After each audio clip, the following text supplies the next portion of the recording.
Do you realize, and I'm going to go back to where I was talking about education system. Do you realize that the very first schools were schools of the prophetic? The institution of schooling was started in the Old Testament from schools of the prophets. So basically, it's amazing how we started it. However, we seem to have digressed in the importance of it. So it's spreading knowledge. That's what edification does.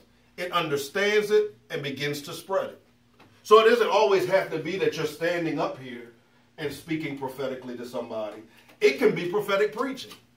Most teachers, talk about Pastor Delane. Pastor Delane teaches prophetically. So what he does is he operates heavy in edification, because when you hear him teach, it releases sophistication to you, causing you to grow. You understand what I'm saying?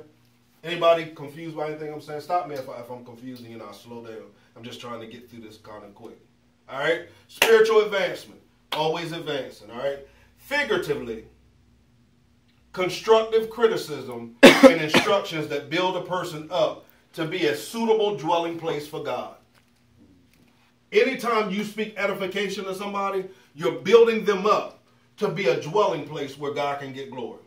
All right? It talks about architectural design. I like buildings. So I like buildings that architects design that are like, you look at them and you're like, man, that's a weird type of a building. When I look at us, many of us, we've been rejected.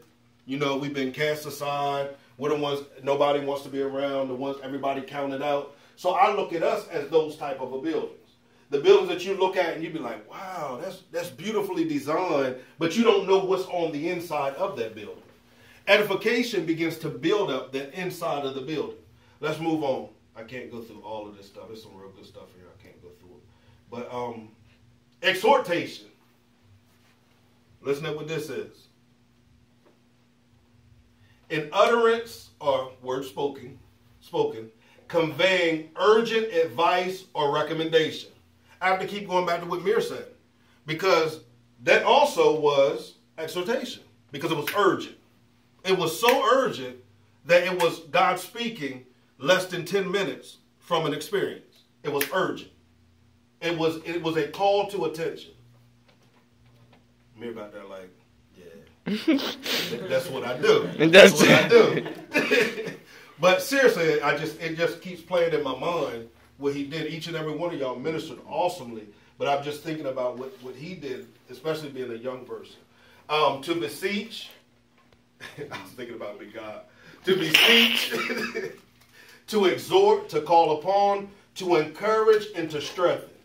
Each of y'all spoke prophetically and strengthened and encouraged each other. If y'all received what each other said to each other, you should be strengthened.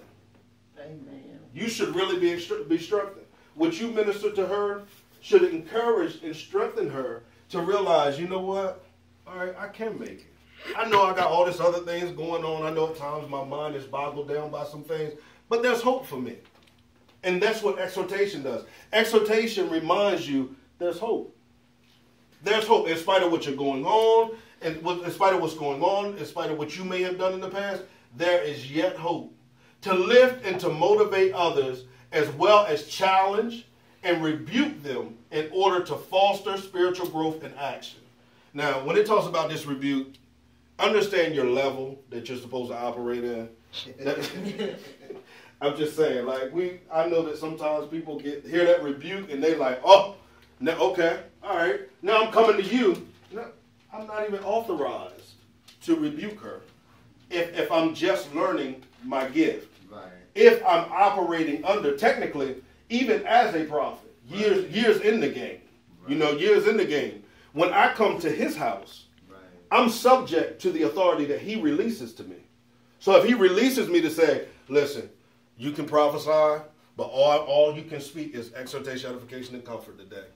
You can't operate in any other gift in your life. Only thing you can do is edification, exhortation, and comfort. Do you know what I have to do? I have to submit to what he says because of the order and structure that God has. So with this rebuke, sometimes it's just talking about, you ever have friends that you talk to and they spit the truth to you? That's that type of rebuke. Not a rebuke where it's like coming from a father or a mother, but coming from a friend that loves you and trying to encourage you to do the right thing. So that's exhortation. So we saw from both of them today, edification, exhortation. Didn't we see both of them manifest today? Because I'm going to go right back to the essential question. Should it be easy to prophesy? Because some of us said no, some of us said yes. But based on what I'm seeing today, y'all showed me that it is easy to do it. All right? To encourage, to cheer, to advise, to give spiritual courage. Sometimes we get beaten down so much, we get so tired. We need somebody to step in and to give us that hypeness or give us that encouragement. That's what the prophetic does. It strengthens you, or it animates and demonstrates through expression and steers you to growth and consistent action. If you really, really, really, really get a prophetic word and you are really submitted, it steers you to action. You can't sit still anymore. You can't. It gives you the direction that you need to be able to go on. Let's look at this last one before I close out. Like I said, I went pretty fast, so if you have any questions, I can answer any questions that you may have. Comfort, to strengthen. It's not talking about that I go and overseer's having a pity party and I just say, oh, overseer, I know what you mean. Listen, I feel the same way. I'm ready to quit too. No, that's not this type of a comfort. This is a mature type of a comfort. This is a comfort that even though I can be compassionate and empathetic with what you're going through, I refuse to be sympathetic with what you're going through. So even though I can empathize with you, I'm still holding you accountable. Yes, Candy, you're going through, but you know what? You still have to be on your post. Yes, Patience, you're still going through, but you still have to be in God's face so much that you can hear him prophetically to be able to prophesy at any given moment. Yes, Mir, you're going through, but you still have to be the light that people need to see in your school. You still have to begin to do it. That's what this comfort does. It acknowledges where you are, but it refuses to allow you to stay there. All right? There's a word called enliven. And that word, from this definition, it means to make lively or spirited or animated. That's what this comfort does. No, you good. All right, okay. This comfort animates it to you. It causes it to become life to you. So what happens is, if I really can operate in that area of comfort, you can be going through, but God can use me to remind you of the purpose and design that he's placed in the midst of your life, and it becomes real to you again. It becomes almost like a cartoon. It animates. And now you begin to not just see it, but now you begin to experience it at a greater capacity. So that's what comfort does. When you speak comfort, it causes me